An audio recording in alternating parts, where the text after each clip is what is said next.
আপনারা ইতিমধ্যে জেনেছেন সারা দেশ জুড়ে শ্রমজীবী অংশের যে সংগঠনগুলো আছে, শ্রমিক, কৃষক, ক্ষেতমজুর, সারা দেশ জুড়ে আগামী 10 তারিখে অর্থাৎ 10ই আগস্ট জেল ভরো কর্মসূচির ডাক দিয়েছে।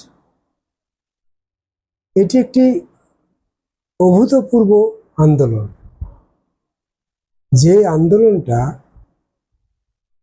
যখন বিকল্প কোনো রাস্তা থাকে না তখন বাধ্য হয়ে এই আন্দোলনের ডাক দিতে হয়। আজকের আমরা সকলে মিলে শ্রমিক সংগঠনগুলো একসঙ্গে কেন আজকের এই জেল ভরো কর্মসূচির আহ্বান করছি,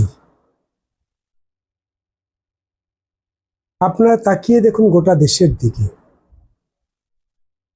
স্বাধীনতার এত বছর পর, ৭৮ বছর পেরিয়ে গেলাম, একটার পর একটা সংবিধানের ধারাগুলোকে পরিবর্তন করে শ্রমজীবী অংশের মানুষের উপরে আঘাত নামানোর চেষ্টা করছে দিল্লির সরকার। কৃষকের উপরে চরম প্রত্যাঘাত করছে, যে কৃষকের উপরে গোটা দেশ নির্ভরশীল।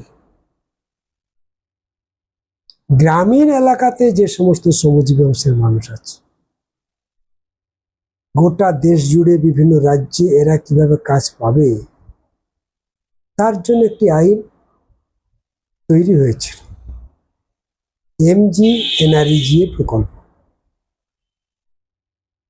যে আইনের বলে এই প্রকল্পটাকে আইনে রূপ দেওয়া হলো, সেই আইনের বলে সারা দেশের শ্রমজীবী অংশের মানুষ, খেটে খাওয়া অংশের মানুষ, তাদেরকে 100 দিন কাজ দিতে হবে। সরকারকে এই বাধ্যবাধকতা করার জন্য এই আইন তৈরি করা।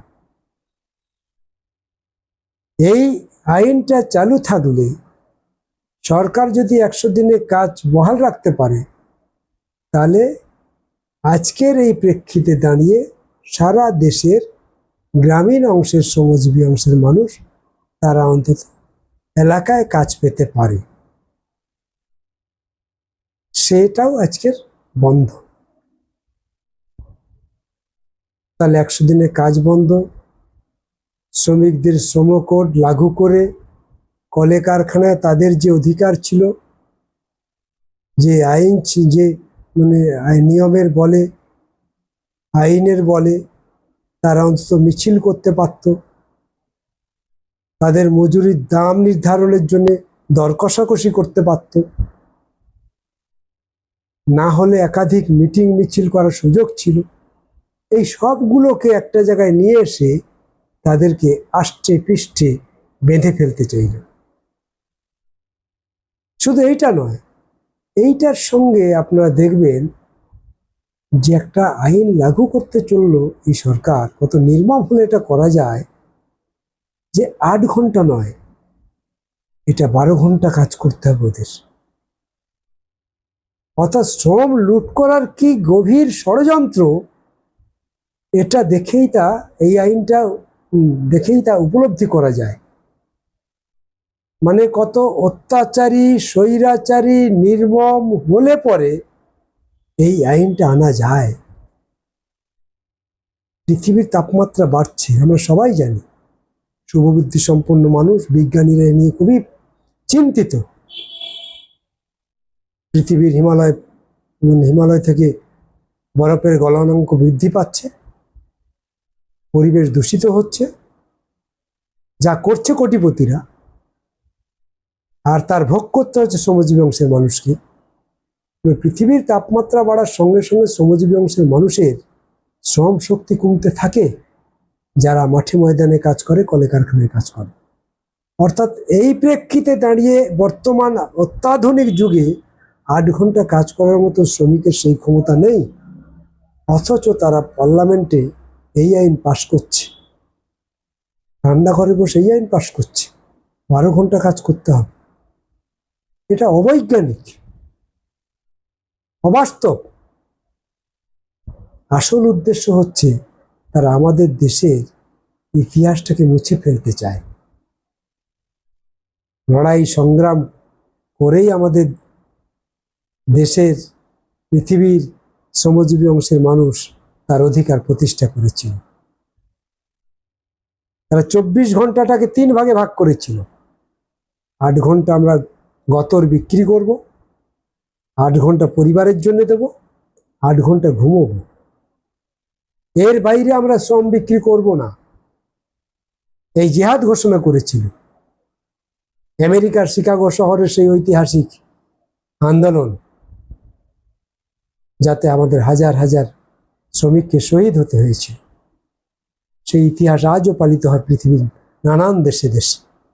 সেই ইতিহাস মুছে ফেলার স্বপ্ন দেখলেন আমাদের দেশের প্রধানমন্ত্রী নরেন্দ্র মোদী। আরএসএসের পরামর্শে 12 ঘন্টা কাজ আনা হলো, ইতিহাস মুছে দেওয়ার চেষ্টা করা হলো। কৃষক প্রতিদিন আত্মহত্যার পথে চলে যাচ্ছে, ফসলের দাম পাচ্ছে না।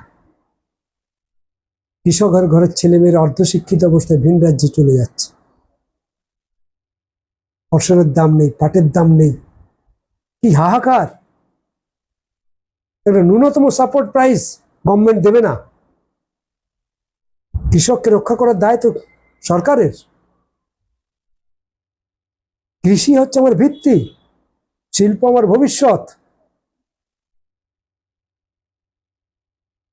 আজকের কৃষিকে তলানিতে দিয়ে, কৃষককে হত্যা করে, খুন করে তারা সমস্ত ক্ষমতা কর্পোরেটদের হাতে দিয়ে দিচ্ছে। জমির আইন পাল্টে দিল, আদিবাসীদের একেবারে খোলা আকাশের নিচে জমির আইন পাল্টে আদিবাসীদের পাহাড় দখল করে নিল। বিধানসভায় যা ছিল, মানে আমাদের সংবিধানে, যার জন্য ওটা কেউ দখল করতে পারছিল না, কর্পোরেটরা চাইলেও পারতো না, কোটিপতিরা চাইলেও পারতো না। আজকের এরা সুকৌশলে আইন পাল্টিয়ে সেই পাহাড়, দামি দামি মূল্যবান পাথর আজকে বিদেশে সাপ্লাই দিচ্ছে। অথচ আমাদের দেশের আদিবাসীরা প্রকৃতির পূজারী, প্রকৃতিকে পূজা করত, পাহাড়কে পূজা করত। আসলে অজান্তেই তারা এত পাহাড়কে দেবতা বলেই ভাবতো ঠিকই, কিন্তু প্রকৃতির রক্ষা করতে ছিল আদিবাসীরা। তাই তারা পাহাড়কে আগলে রেখেছিল, প্রকৃতিকে রক্ষা করত, জঙ্গলকে রক্ষা করত। আর আজকের সেই জমি জায়গা দখল করে নিচ্ছে তারা। আদিবাসীরা আজকের আবার ভূমিহীনে পরিণত হয়ে যাচ্ছে। কোথায় নিয়ে যাচ্ছে দেশটাকে? আমাদের রাজ্যে তো একটা অন্যরকমের আবহাওয়া তৈরি করলো বিজেপি। আমাদের রাজ্যের শিক্ষা ব্যবস্থা, আমাদের রাজ্যের ছাত্র যুবদের ভবিষ্যৎ, আমাদের রাজ্যের স্কুল সব আস্তে আস্তে করে বন্ধ হয়ে যাচ্ছে। দিল্লির আইন, দিল্লিতে বসে আইন পাস করছে, যেখানে বাচ্চারা নেই সেখানে যেখানে কমে গেছে স্কুল মার্চ করে দাও, স্কুল কমে দাও। স্কুল কমে যাচ্ছে, হাজার হাজার স্কুল বন্ধ হয়ে যাচ্ছে। যখন জনসংখ্যা বৃদ্ধি পাচ্ছে আমাদের দেশে, তখন আমাদের দেশে স্কুল কমে যাচ্ছে। এইটা হচ্ছে আমাদের দেশের ভীষণ লক্ষ্য, সরকারে যারা আছে তাদের লক্ষ্য। আর টিকে থাকার জন্য জাতপাতের রাজনীতির সঙ্গে ধর্ম মেশাও, মানুষকে বিভাজন করো, বিভাজনের রাজনীতি।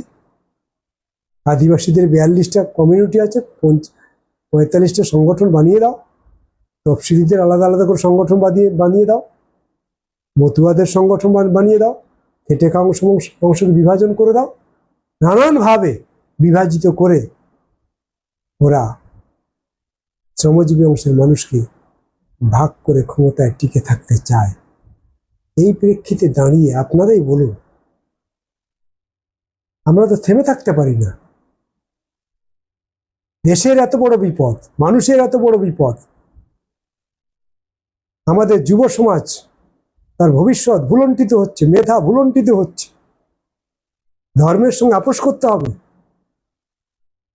বিজ্ঞানের কোনো মর্যাদা থাকবে না।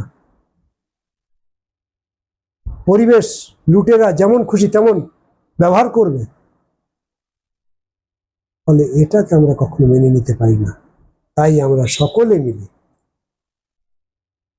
আমরা আজকের এই অভূতপূর্ব আন্দোলনে ডাক দিয়েছি। আমাদের রাজ্যে 3 মাস হয়েছে এই সরকার এসে, কদিন আসতে না আসতে কিভাবে গরিব মানুষের উপর অত্যাচার, হিন্দু মুসলমানের উপর বিভাজন, মসজিদের উপরে আক্রমণ,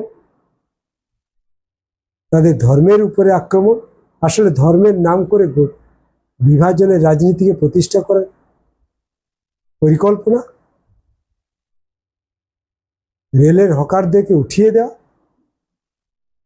গরিব মানুষের বেঁচে থাকার যতটুকু নির্যাস ছিল সেটাকে কেড়ে নাও। এই সব কিছুর প্রতিরোধ গড়ে তোলার জন্য আমরা আজকের আমাদের রাজ্য শ্রমিক, কৃষক, ক্ষেতমজুর সহ বস্তি ফ্রন্টকে সঙ্গে নিয়ে আমরা এই জেল ভরে আহ্বান করেছি। আইন অমান্য করব আমরা।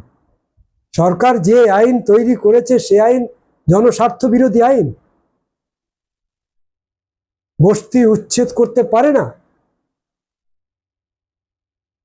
গরিবের অধিকার কেড়ে নিতে পারে না, শিক্ষার অধিকার কেড়ে নিতে পারে না, বাসস্থানের অধিকার কেড়ে নিতে পারে না, খাদ্যের অধিকার কেড়ে নিতে পারে না, রেশন ব্যবস্থা তুলে দেওয়ার অধিকার নেই গভর্নমেন্টের।